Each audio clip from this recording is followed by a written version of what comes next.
Morning everyone. Hope that you're all well on this Monday morning. I'm good, although I've been wrestling with issues in relation to the new local restrictions, and that's why I wasn't physically present in church yesterday, but I was with you all online. And I know I now need to let God guide me in my responses to that, and maybe I'll talk to you in more detail about how God might guide me in those situations.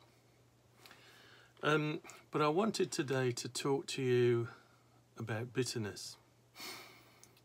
I met with someone this week who I'd known for most of my life, although in the last 20 or so years I hadn't had much contact.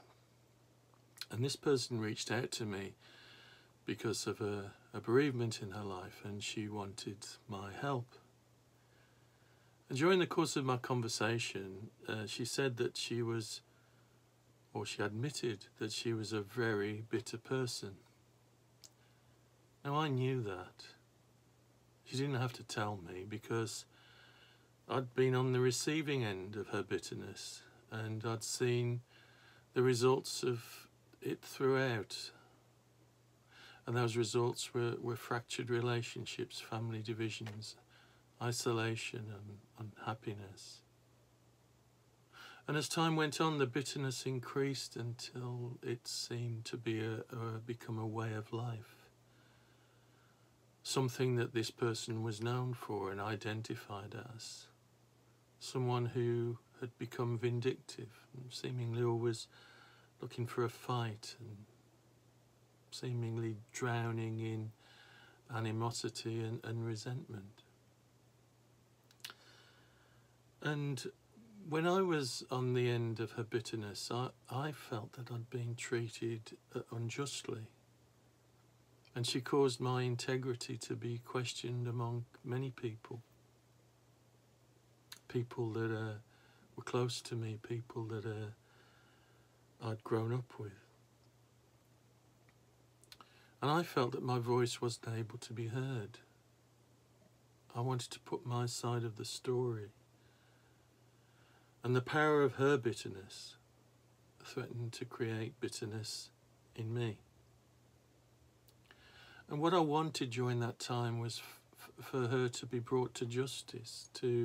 I wanted my side of the story to be heard and my hurt to be acknowledged. I wanted vindication in front of those who'd heard my integrity questioned. Not tomorrow or next year, but today. I wanted it there and then. And I was frustrated, because that's not what happened. But God taught me some truths through those things. And I may not have sought those truths had this not happened. Firstly, God knows the real story. Every justification I could raise was already known to God. He knew all sides of the story. My sense of urgency to clear my name was misplaced and self-reliant, really. So instead of fighting to make my side of the story known, I learned that my words should be few. And that caused some frustration to those who are close to me, because they felt the injustice too, and they felt that I should have the opportunity to clear my name.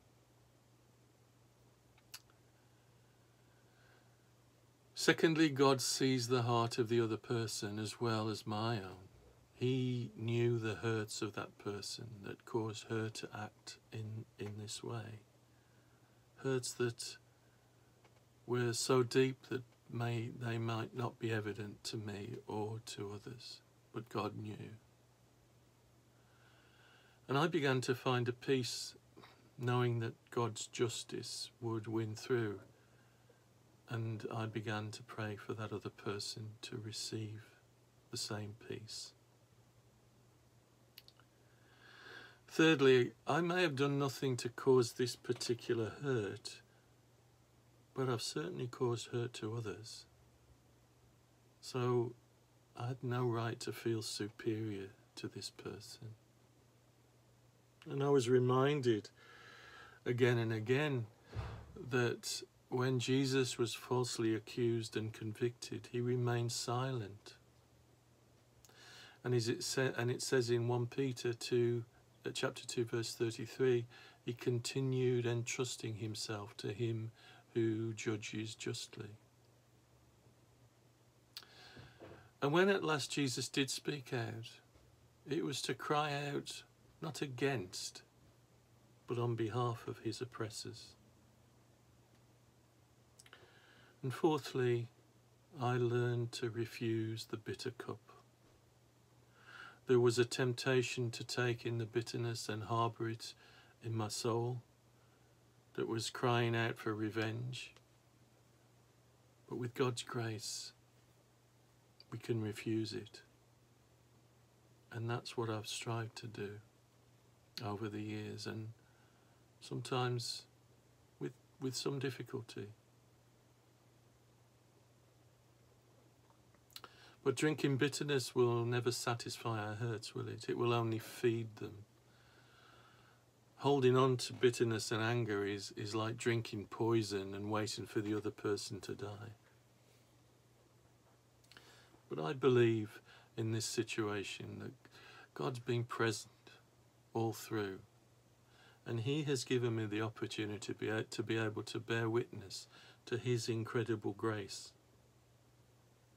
And that it's only this that has enabled the other person to come to me, to ask for my help, without fear of being rejected or recrimination.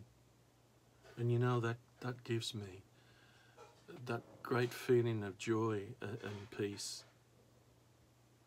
And the bitterness she felt towards me is not evident anymore. And I just feel privileged to be thought of in her hour of need.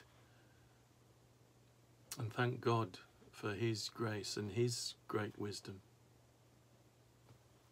And I just want to end with a quote from Lamentations chapter 3 verses 19 to 24. And it says, "Remember my affliction and my wanderings, the wormwood and the gall. My soul continually remembers it and is bowed down within me. But this I call to mind, and therefore I have hope. The steadfast love of the Lord never ceases. His mercies never come to an end. They are new every morning. Great is your faithfulness. The Lord is my portion, says my soul. Therefore I will hope in him." And if you hold bitterness, if you know someone who holds bitterness, then try and think of these, the grace of God, and let God take control. Let God show you the lessons, let God show you the way to help that other person or to let go of your own bitterness. And I'll see you, speak to you on Thursday. Take care, look after yourselves, be safe, and God bless. Bye-bye.